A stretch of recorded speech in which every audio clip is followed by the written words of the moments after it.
Donc, je me présente rapidement. Donc, Claude Bourguignon, ingénieur agronome. Avec Lydia, on a travaillé à l'INRA pendant 10 ans. Et puis, à l'époque, on était rentré dans la recherche publique pour être au service des gens. Puis, on s'est rendu compte que l'INRA, à l'époque, en 1977, a été vendu à l'agro-industrie. Donc, ça ne nous convenait pas. On n'avait pas envie d'être fonctionnaire pour être au service de l'agro-industrie. Donc, on a quitté l'Institut en 1989. Et nous avons fondé le seul et unique laboratoire dans le monde qui, pour les agriculteurs, mesure, étudie le sol sur le plan physique, chimique et biologique. Donc, nous avons effectué plus de 6000 analyses de sol à travers le monde. Donc, je dis sol, ça veut dire qu'on va sur le terrain, on fait le trou, on va jusqu'à la roche, on regarde comment sont les racines, la faune, etc. C'est pas de l'analyse de terre, c'est qu'on fait pas comme font les labos qui vendent des engrais aux agriculteurs, on envoie de la terre, voilà. Et donc, on observe depuis 20 ans, puisque nous analysons nous faisons la moyenne de toutes les activités biologiques que nous mesurons sur la planète tous les ans à la fin de l'année.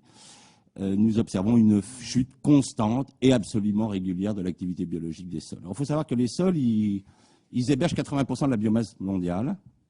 C'est-à-dire que la vie, elle n'est pas vous voyez les arbres, vous voyez les plantes, mais ce que vous ne voyez pas, c'est que l'essentiel de la biomasse vivante, elle est dans les sols. Pour vous donner une idée, les vers de terre, à eux tout seuls, ils représentent le même poids que tous les autres animaux du monde réunis. Et dans un pays, dans une région comme l'Europe, nous sommes passés entre 1950 et maintenant de 2 tonnes de vers de terre à l'hectare à moins de 100 kilos. Les vers de terre, la faune, elle a un rôle fondamental qui est de remonter les éléments constamment. Elle remonte par ses déjections. Les vers de terre, un bon sol, c'est 2 tonnes de vers de terre à l'hectare. Tous les jours, ils vous remontent 2 tonnes de terre. C'est qu'ils remontent la potasse, le phosphore, l'azote à la surface du sol. Et ils évitent que ces éléments se lessivent. Donc, ils vont éviter que toutes nos richesses, toute la richesse du sol parte dans les nappes phréatiques, comme c'est en train de se faire à l'heure actuelle. Alors, depuis un peu plus d'un siècle, depuis la fin du 19e, les scientifiques sérieux alarment l'espèce humaine sur le fait que nous sommes en train de dégrader les 3 milieux dans lesquels s'épanouisse la vie. La vie s'épanouit dans 3 milieux, l'atmosphère, l'eau et le sol. L'atmosphère et l'eau sont composés de molécules. L'atmosphère de gaz et l'eau, d'une molécule que vous connaissez tous, l'eau H2O. Les molécules sont formées d'atomes qui sont attachés entre eux par des attaches atomiques. Ce sont des milieux extraordinairement solides. C'est absolument impossible de faire disparaître l'atmosphère. C'est impossible de faire disparaître l'eau. Il faudrait chauffer la planète à 100 degrés, ce que nous ne savons pas encore faire. Donc, qu'est-ce que nous faisons dans l'atmosphère et dans l'eau? Nous les polluons, et on ne s'en prive pas. On jette des gaz toxiques dans l'atmosphère, on jette des polluants dans l'eau. Le sol est un milieu complètement différent. Le sol est un milieu qui n'existe d'abord que sur notre planète, la Terre. Vous remarquez la sagesse des anciens qui ont appelé notre planète Terre. Ils ne l'ont pas appelée océan, alors que 70% de la planète est couverte d'eau. Ils ne l'ont pas appelé atmosphère, alors que l'atmosphère fait 70 km d'épaisseur. Les sols ne font que 50 cm d'épaisseur en moyenne sur la planète. Ils l'ont appelé Terre et ils ont raison. Il n'y a qu'une seule planète qui a du sol, c'est la nôtre. C'est cette planète Terre. Et ce sol, il est complètement différent de l'atmosphère et de l'eau. Il est organo-minéral.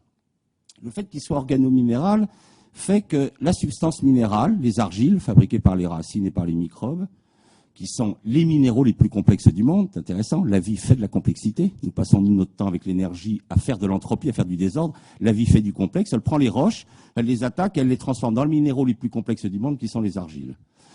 Les microbes et les champignons vont attaquer la litière pour former la molécule organique la plus complexe du monde qui est l'humus. Et le sol, il est formé de l'attache du minéral le plus complexe fabriqué par la vie, les argiles, qu'on ne trouve que sur la Terre, il n'y a pas d'argile sur la Lune, il n'y a pas d'argile sur Mars, et de l'attache avec les humus, qui sont les matières organiques les plus complexes du monde, et il se trouve que les argiles et les humus sont négatifs. Et lors de la décomposition des roches-mères et lors de la décomposition de la litière, il se libère des atomes qui ont 2 charges positives, le calcium, Ca++, le fer, l'aluminium et le magnésium, qui vont attacher ensemble les argiles négatifs et les humus négatifs pour former ce qu'on appelle le complexe argilo-humique. Or, ces attaches sont des attaches électriques, et les attaches électriques, en chimie, sont des attaches fragiles. Il est donc extrêmement facile de détruire les sols et de les faire disparaître. Alors, quel était le travail de l'humanité quand l'humanité a décidé de cultiver les sols? Eh bien, nous avons dégradé en 6000 ans 2 milliards d'hectares de terres agricoles. C'est que lorsque nous avons commencé l'agriculture, les déserts couvraient 11% de la planète, ils en recouvrent maintenant 32%.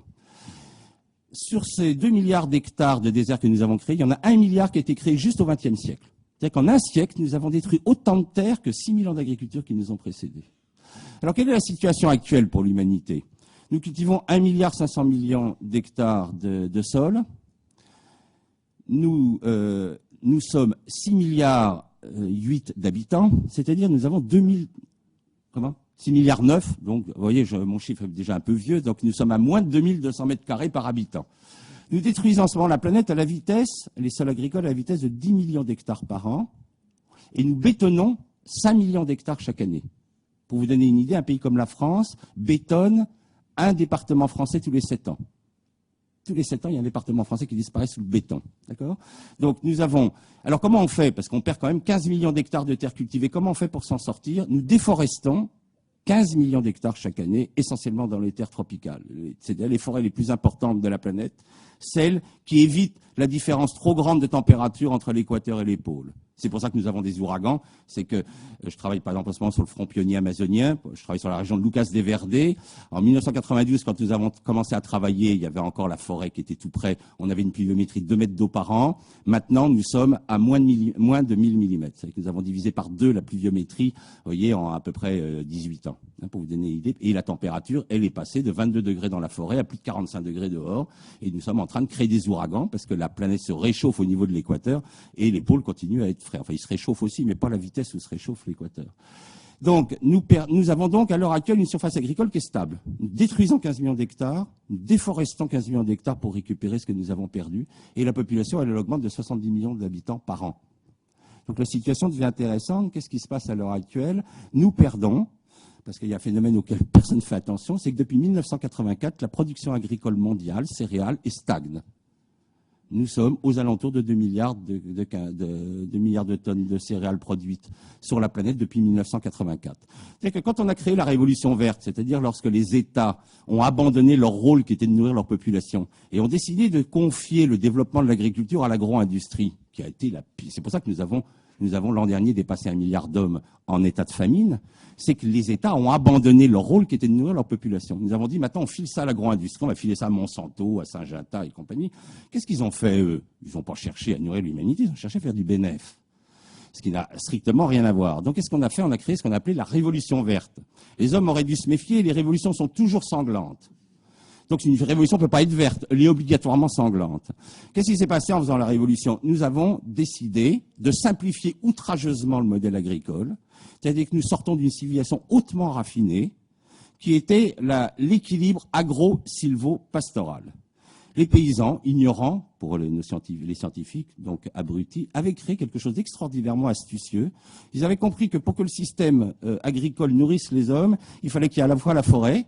La forêt servait à faire des haies qui empêchaient le bétail de divaguer, fournissait du bois, fournissait aussi de la fertilisation pour les sols, hein, ce qu'on appelle le bois raméal fragmenté.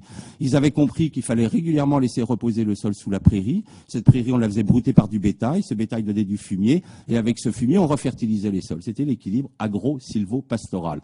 C'est le modèle le plus productif au monde par mètre carré. Je vais vous donner un exemple très simple de modèle fait par des gens soi-disant ignorants. On va prendre le modèle aztèque, avant que les Espagnols cassent tout. C'est un modèle très astucieux. Vous plantez en même temps dans le même trou une graine de maïs, une graine de haricot. Le haricot s'enroule autour du maïs. Le haricot s'associe avec une bactérie, le rhizobium, qui fixe l'azote. Donc il donne de l'azote au maïs. Le maïs grandit et entre les rangs de haricots et de maïs, vous mettez de la courge. Et vous récoltez sur le même champ de la courge, du haricot et du maïs. Il n'y a aucun système intensif qui n'est capable de produire autant au mètre carré. L'ennui, c'est qu'il n'existe pas de machine qui ramasse en même temps les haricots, le maïs et la courge. Ça, on n'a pas encore inventé. Donc, qu'est-ce que nous avons inventé ? Nous avons inventé l'agriculture intensive. On a appelé ça intensive, elle n'est pas du tout intensive. Elle est intensive par paysan. Elle n'est pas intensive au mètre carré. Hein, c'est-à-dire qu'à l'heure actuelle, avec la monoculture, c'est-à-dire un agriculteur qui va faire que du blé, il va être capable, à l'heure actuelle, un agriculteur en Amérique du Nord sur un gros domaine peut cultiver tout seul 500 hectares. Mais si vous ramenez à sa production agricole, elle est nulle par rapport à ce que faisait le paysan aztèque. Ou ce que faisait par exemple le balinais, un balinais qui fait 2 récoltes de riz par an, qui coupe les haies d'acacia, fixateurs d'azote, qui met sur le sol après la récolte de riz, fait passer les canards qui ramassent les grains de riz, qui font de la merde et qui font de l'engrais, il fait 120 quintaux de riz, 0 engrais. 120 quintaux de riz, 0 engrais. Alors on a décidé d'avancer l'évolution verte. C'est-à-dire qu'on dit ce modèle-là c'est beaucoup trop compliqué. Nous allons retourner à l'époque du néolithique. C'est-à-dire on va reculer l'agriculture de 6000 ans. On va retourner à l'époque où il y avait des chasseurs d'un côté, il y avait des éleveurs de l'autre. Alors, on a mis tous les cochons en Bretagne, on a mis tous les blés en Beauce. Alors d'ailleurs, ils se sont posés des problèmes parce que comme le taux de matière organique s'effondrait en Beauce, ils se sont dit on va peut-être faire des merdoducs qui emmèneraient la merde de cochon de Bretagne jusqu'en truc. Ils se sont rendus compte que ça coûtait quand même un peu cher. Donc maintenant, on fabrique des usines qui brûlent la merde de cochon pour pas polluer la Bretagne. Vous voyez, c'est très intéressant comme modèle. Donc on a reculé l'agriculture de 6000 ans et on a fait une énorme bêtise auquel tous ces agro-industries qui ne pensaient que business n'ont pas compris. Ils ont violé les lois biologiques du sol et ils ont balancé des engrais chimiques dans les sols. Qu'est-ce qui se passe quand vous mettez des engrais chimiques, en particulier de l'azote?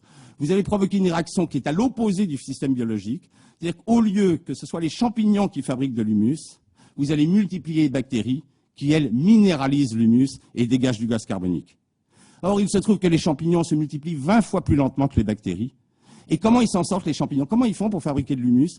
Eh bien, ils vont être les seuls et uniques organismes à prendre la lignine qui vient des arbres. C'est pour ça que les anciens avaient créé l'équilibre agro-sylvo-pastoral. Ils sont les seuls organismes à attaquer la lignine. Et pour pouvoir faire ça, il faut qu'il y ait très peu d'azote. Parce que s'il y a de l'azote, c'est les bactéries qui prennent le dessus. Et lorsque vous mettez de l'engrais sur un sol, vous faites disparaître la matière organique sous forme de gaz carbonique. Dans un pays comme la France, nous sommes passés entre 1950 et maintenant de 4% de matière organique à 1,3%. Vous imaginez le dégagement de gaz carbonique que ça représente. L'agriculture intensive, la révolution verte, représente 40% des dégagements de gaz carbonique sur la planète. Et qu'est-ce qui se passe quand il n'y a plus de matière organique dans un pays comme la France? La faune, qui se nourrit de la matière organique, elle ne peut plus se nourrir, donc elle meurt. Nous avons perdu 90% de nos animaux. Qu'est-ce que ça veut dire quand les animaux s'en vont? Plus de remontée biologique des éléments en surface. Ça veut dire que l'azote part dans les nappes phréatiques, le phosphore part dans la nappe, part dans la mer, la magnésie, etc. Dégradation, donc après la dégradation biologique, vous rentrez dans la dégradation chimique de vos sols. Qu'est-ce qui se passe quand vous allez trop loin dans la dégradation chimique? Je vous ai expliqué que c'était le calcium, le fer et l'aluminium qui attachaient l'argile et l'humus. Eh bien, le calcium s'en va, l'argile n'est plus attachée aux humus, et c'est le spectacle que vous avez maintenant tous les jours sur toute la planète. Dès qu'il pleut, c'est dommage, je voulais vous montrer une photo, mais bon, pas réussi à l'extraire de mon petit campagnol. Eh bien, qu'est-ce qui se passe? Toutes les rivières sont pleines de boue. Et c'est devenu un spectacle tellement ordinaire de voir les rivières pleines de boue dès qu'il pleut, que pour tous les gens de la planète, c'est un phénomène tout à fait naturel. Or, lorsque vous avez la chance, comme j'ai pu le faire, de survoler des zones encore vierges, ça devient rarissime sur cette planète, eh bien, vous observez que partout où la planète est intacte, les rivières sont totalement transparentes. Dès que l'homme intervient avec l'agriculture, les rivières sont pleines de boue. Donc, nous perdons nos sols. Nous perdons nos sols simplement parce que nous n'avons pas respecté ces lois biologiques. Donc, qu'est-ce qui va se passer maintenant dans le futur? Il y a deux solutions. Ou on considère qu'1 milliard d'hommes qui ne mangent pas à leur faim et 3 milliards d'hommes qui sont carencés en un ou plusieurs éléments, c'est une chose naturelle avec laquelle on veut se faire. Alors nous avons une technique très simple, ça s'appelle les statistiques. Vous savez, Alfred Sauvy disait « Les statistiques sont des êtres fragiles et délicats qui, soumis à certaines tortures, sont prêts à avouer absolument tout ce que vous voulez. » Alors vous avez une façon très très simple de dire les choses. Il y a 1 milliard d'hommes qui crèvent de faim, 3 milliards qui sont carencés, c'est pas joli à présenter. Donc vous dites une chose très simple, vous dites le pourcentage d'hommes qui meurent de faim est plus faible qu'il n'était au début du XXe. Et hop, vous êtes sauvés, vous êtes tranquille. Le pourcentage est plus faible. Bon, il y a beaucoup plus d'hommes. En 1800, il y avait 200 millions d'hommes qui étaient affamés. Nous sommes 1 milliard. Mais pour quand même dire qu'on est toujours dans le progrès, on vous raconte que le pourcentage, vous voyez, comme il y avait 200 millions quand on était 1 milliard, ça faisait 20%. Maintenant, on n'a plus que 15% de gens qui crèvent de faim. Donc, c'est un gros progrès. Vous voyez, c'est comme ça qu'on s'en sort, ce qu'on appelle les statistiques. C'est très important pour les hommes politiques, on en a toujours besoin. Donc, ce qui est quand même intéressant, c'est que l'humanité, il y a deux solutions. Ou on continue à donner cette agriculture aux grands groupes agro-industriels et attendez-vous à ce que la famine continue à augmenter, ou les États décident de reprendre, enfin, et il serait temps, leur devoir numéro un, je tiens à rappeler quand même, parce qu'en tendance à oublier, je tiens à rappeler M. Quesnay, physiocrate, au XVIIIe siècle, avait fait une observation remarquable. Il avait dit « Il n'y a qu'une seule industrie humaine qui donne plus, qui rend plus que ce que nous lui donnons, c'est l'agriculture. Lorsque je mets un grain de blé dans le sol, j'en récupère 100. Lorsque je fais de la filature, je pèse mon coton avant la filature et je pèse le tissu après la filature, je n'ai pas d'augmentation de production. J'ai en fait, ça vient d'être expliqué juste à côté, nous avons perdu de l'énergie. Il n'y a qu'une seule industrie qui autrefois, c'est plus le cas maintenant depuis la Révolution verte, qui donnait plus que ce qu'elle recevait, c'était l'agriculture. Or maintenant, avec la Révolution verte, nous dépensons 8,5 calories fossiles pour produire 1 calorie agricole. Alors, M. Yves Cochet vient de nous dire qu'on s'approche du pic du pétrole. Je ne sais pas très bien comment on va s'en sortir avec cette histoire-là. Alors, pour juste vous donner une petite idée, le hors-sol, la tomate hors-sol là, qui vous arrive du Maroc, 36 calories pour produire 1 calorie agricole. Donc, quand le pic du pétrole va arriver, je ne sais pas comment on va faire. Alors, où on se décide enfin, il y a deux choses à faire. Où on change l'agriculture, on passe à une agriculture biologique, on respecte les lois du sol et on peut imaginer qu'on s'en passera. Deuxièmement, il va bien falloir restaurer les 2 milliards d'hectares de terre. Alors j'ai eu l'occasion de travailler pour la Banque mondiale sur nous avons désertifié avec la Révolution verte, nous avons désertifié 300 millions d'hectares de terre.